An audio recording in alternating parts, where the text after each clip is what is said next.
Good morning, guys. Welcome back. It's Simply Amanda on another walk this morning. It's about almost 8 o'clock in the morning. Had a lot of storms come in last night and it was beautiful. Spring storms, absolutely love them. Okay, let's get talking today. My other video the other day, I was talking about how I'm trying to, recession-proof my home.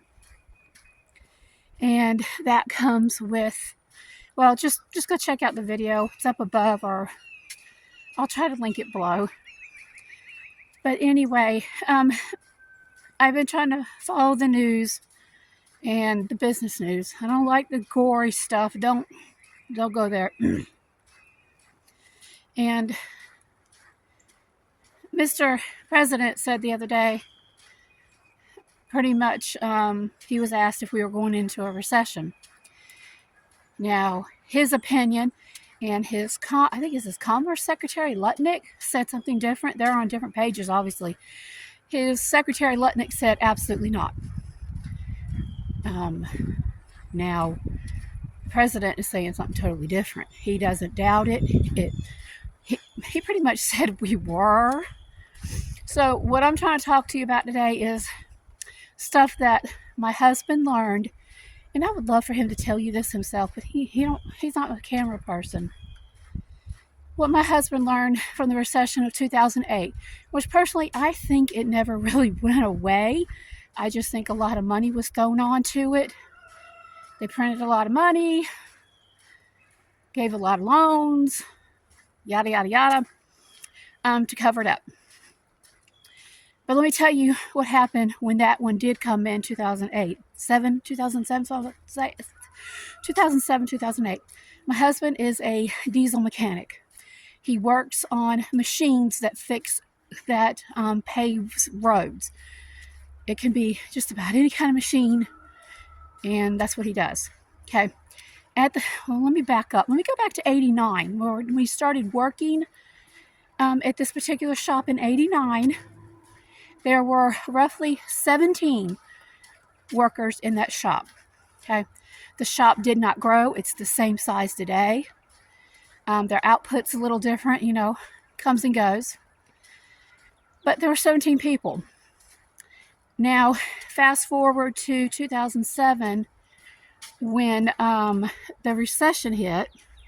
Like I said, fast forward to 2007 when the recession hit. How did it affect my husband's workshop? Well, it affected him. They ended up laying off a lot of people. I'm not quite sure, but I'll put the number up here somewhere of how many people ended up getting laid off, as well as how many ended up staying. But the number was very low. It was more than half. Now, when that recession came in, my husband's company was doing a lot of private jobs. Okay, a lot of private jobs. They lost probably about 95% of those private jobs, and they would have closed down had it not been for state jobs. Okay, like fixing state roads, highways, stuff like that. So they went from the private sector to the federal sector, and praise God for that, because had it not, hubby would have lost his job back in 2007-8. Now, between 2007 and I want to say the next 15 years, 2007 to probably 17, 18, it went down to, remember, 17 in 1989 to about half in 2007. Now we're talking about 2016, 17. It went to, he had two people, and it's only two people right now that are working in that shop. And one of those people is my husband, and there is one other mechanic there. So they have two full-time mechanics in a shop that has to take care of a lot of area. Needless to say, my husband has been spread thin when it comes to his job. When the recession of 2007-8 came in, He told me how he kept his job and those other people didn't keep their jobs, okay? How they let them go, but he was able to stay. And he's still there in today, 2025. There are things that you can do, and if you're not already doing them, to prepare for a recession with your job, that you can go ahead and start doing now. It'd be better had you already been doing this job, been doing these things I'm going to tell you about, because trust me, your employer will take notice of it, or has taken notice of it. So the question is, when a recession comes, who gets their job, who keeps their job, and who loses their job? Number one, they're looking for people who are going to go the extra mile. They are looking for people who are not afraid to go out of their comfort zone and do other things besides what they were hired for. Example, my husband. He was hired as a mechanic in '89. That's all he wants to do. I think you've heard about me say this before on the channel. But my husband was willing to start taking on other jobs in order to keep his job. That makes sense? So he was no longer just a mechanic. He became a parts runner, parts orderer. He pretty much became the manager. And he did, oh, wait a minute. He became the maintenance person. He became the grounds cleaner. He did everything, and to this day, he still does that. He wasn't one of those people that said, look, I was hired as a mechanic. I ain't doing nothing else, okay? That's not my husband. If he sees something needs to be done, he's going to go out and do it. So he now, from 1989, from a mechanic to 2025 now, he does it all. And trust me, when his employers were looking to get rid of people because of the recession, but yet still try to keep their job, their place open. Look, I got a kitty cat following me. They want people who are going to do things besides what they were hired for and not complain about it. Is it fair to expect that of your employee? I don't think so.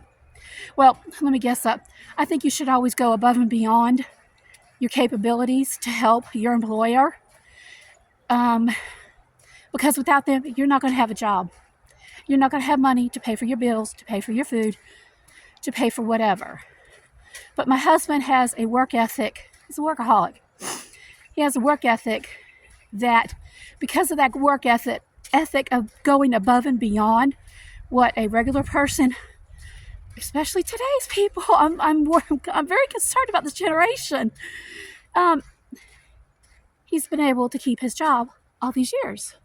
To reiterate, number one, be that person that your employer can come to and he can trust you to do whatever needs to be done. No matter if it's within your job description or not, be that person. I'm telling you, my husband's had over 30 years experience. This is recession-proof information, guys. I'm telling you, be that person that your employer can trust, is what it comes down to. Number two, I'm going to say this as best I can and not be ugly, but learn to keep your mouth shut. And when I say learn to keep your mouth shut, I mean don't be the gossip at your work. Don't be the person that goes around critiquing every other employee that's there. No. You are hired to come to a job, to do your work, to do it as best as your ability, and then to go home. You're not there to complain. You're not there to gossip about other people.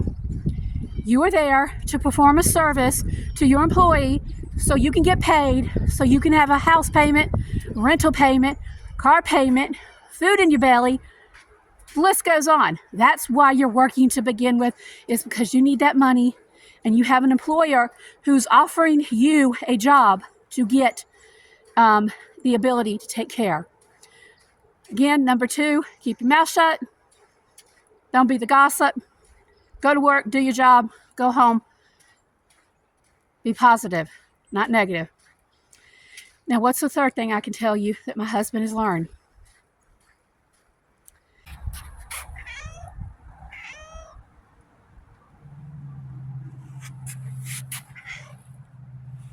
Number 3, if you want to keep your job during a recession or for whatever the reason, this is so important, guys. So important. Stop stealing from your employer. You're like, well, I don't steal from my employer. I don't do this. I don't do that. Stop stealing from your employer. There's more than just taking physical, material things out to steal. You can be stealing one of the most important things is time. You can be stealing time from your employers by not giving it your fullest potential, by taking lunch breaks that are 5 or 10 minutes longer than they're supposed to be. You can steal time from showing up to work late several times a month and you don't even have an apology for it. You have no excuse for it. That is stealing time from your employer. Now, some might argue that that's not a big deal. Yes, it is. When you can't show up to work on time, it shows a lot about your character. It shows about what you care about more than the other. You care about yourself more than you do your job. Because let's face it, if you go back to the Great Depression and they were talking about there was like 10 jobs and 1,000 people applying for those 10 jobs, I guarantee you those employers had a lot of people to look for, and they were going to go, they could be more particular. Put it this way. If a person showed up late 1 or 2 times, they could fire them. They knew there were going to be 1,000 more people wanting that job. They didn't have to put up with that mess. In today's economy, it's gone the opposite. People show up to work late. They're on their phones when they should be working. They're running their mouth, gossiping, complaining. You know, they're doing all these things besides just showing up to work, doing their job, getting paid, and going home. If another recession comes around, you want to be that person that they're going to look back at and say, hey, this person didn't steal from me as their employer. They didn't steal with time. They showed up to work on time. They weren't on their phone all the time. They were coming to work and doing the job they were supposed to do. Guys, I don't know if hard times are going to come or not. To me, it feels like we've been living in it forever to begin with. But those were the 3 things my husband has learned from the past 30-some years at work. And it has kept him at the same place because of that ethic. The first one, guys, do your job. Be the person that's willing to go above and beyond for their employer. Don't do it because of them. Do it because you need that job. You need that job. You need to pay your bills. You need to feed your family. Number 2, don't be the person that goes to work complaining, griping, gossiping about everything, especially if you're gossiping about your employer. You're bad-mouthing your employer. Guys, don't do that. Don't do that. I guarantee you, when cuts start coming around, they know who they're going to get rid of first. And number 3, stop stealing from your employer. You may not think it's stealing, but it is. Taking time that's not yours when you're supposed to show up to the job 9 to 5, however long, and you're supposed to give them a service and they're giving you monetary value back for it, you need to be doing your job. Those are the 3 things my husband has done. A whole lot more. I can tell you a whole lot more. But those are 3 important things that if you want to keep your job and the recession's coming up, your employers are going to be looking for that. Don't think they're not. They're going to be looking for it, and you want to be that person that keeps your job. So I hope you guys, and I really pray that with everything that's going on, it doesn't get to that point.